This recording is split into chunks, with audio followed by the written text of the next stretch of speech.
ನೋಡಿ ಟಾಪು ಇಲ್ಲಿ ಬಿರಂಗಿ ಕೂಡ ಕಾಣಿಸ್ತಾ ಇದೆ. ಆದರೆ ಅಲ್ಲಿಗೆಲ್ಲ ಹೋಗಕ್ಕೆ ನಮ್ಮನ್ನ ಬಿಡಲ್ಲ, ಇಲ್ಲಿಂದ ನೋಡ್ಕೊಂಡು ಬರಬೇಕು.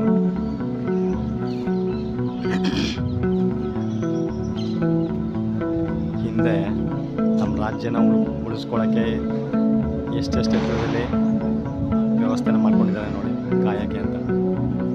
ಇವಾಗೆಲ್ಲ ಬಾರ್ಡರ್ಗಳು, ಆವಾಗೆಲ್ಲ ಯಾವ ಬಾರ್ಡರ್ಗಳೇನಿಲ್ಲ. ನಿಂತ್ಕೊಂಡು ನೋಡಿದ್ರೆ ಸುಮಾರು ಒಂದು 50-60 ಕಿಲೋಮೀಟರ್ ತನಕ ಬರೀ ಕಡಲೆ ನೋಡ್ಬೋದು.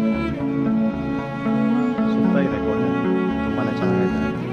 ಇಲ್ಲಿ ನೋಡೋ ಅಂಥದ್ದು ಏನಿಲ್ಲ, ಅಂದರೆ ತುಂಬ ಜನ ಟೂರಿಸ್ಟ್ಗಳು ಬರ್ತಾರೆ. ನೋಡೋ ಅಂಥದ್ದು ಇದೇನೆ, ಹಿಂದೆ ಯಾವ ರೀತಿ ಅವರು ಕೋಟೆಗಳನ್ನ ಕಟ್ಕೊಂಡಿದ್ದಾರೆ